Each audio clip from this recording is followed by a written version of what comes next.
I'm Dr. Harold Coons, and I'm from San Diego, California.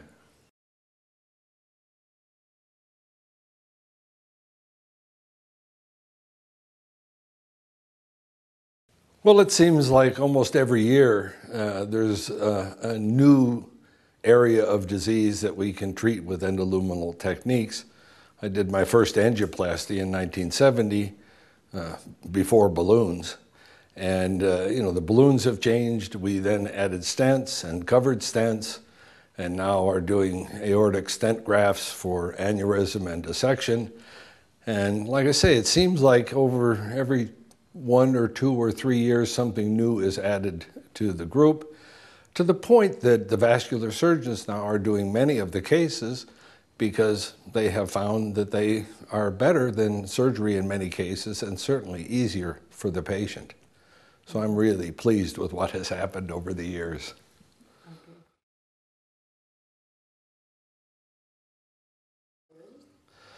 Well, it's critical.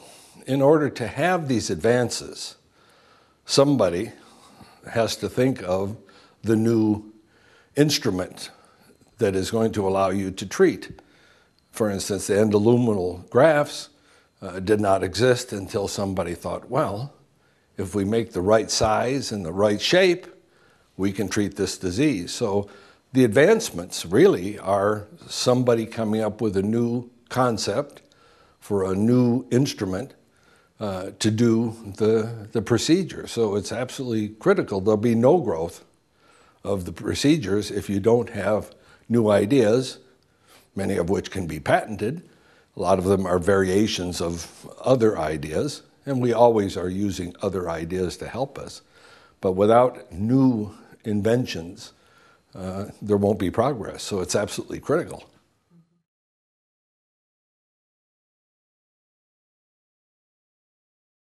Well, as radiologists, for many years, we were strictly two-dimensional.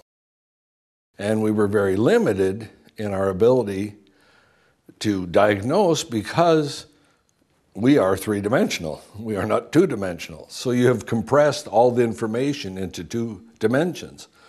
Once we had ultrasound, CT, MR, now suddenly we are seeing disease in 3 dimensions, and soon we will be working in 3 dimensions, and you're just much better if you have all of the dimensions available to you. You're more effective, you'll be faster, and I'm sure it'll open the door to treatments that we haven't even thought of yet, because we now see the problem in 3 dimensions. We can think of the solution in 3 dimensions. So I think it's critical.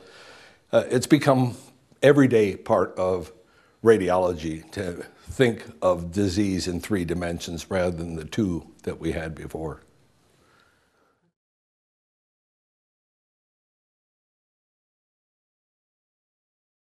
I love it. Passion. I mean, it's as simple as that. This is something that has been a huge part of my life. I've seen it from the very beginning, and I've seen all of the changes. And it's exciting to be able to help somebody without a big open surgery. And the number of patients that we can help every year has increased because we increase the techniques, we increase the different gadgets that we have available. And you don't stop loving something because you're not doing it. Instead of doing the cases, now I'm teaching, but I'm still part of it. And it's just, as all the teachers at this course, they all love it. This is not a job. This is a passion. And there's nothing more enjoyable than seeing a problem, coming up with a solution, going in, making it work, and helping somebody. So it doesn't change. I'm old, I've retired, but the passion doesn't die. The only thing that I would add is that I came to the center, the old center, 12 years ago and met Professor Usson for the first time. And we talked with other doctors that were involved, and he decided that he would add the interventional techniques to the extensive laparoscopic work he was already doing, which for us was very exciting because there are very few places where you can learn how to do this without endangering some patient. It's very hard to learn when you're working on somebody's mother. You know, you have to be very careful, as you always are. Here we can create problems, we can do a lot of different things that would not happen normally, and then show the students how do you deal with these problems so that if it happens to them in some form when they're out practicing, then they know what to do. And so I think there's nothing like this in terms of training.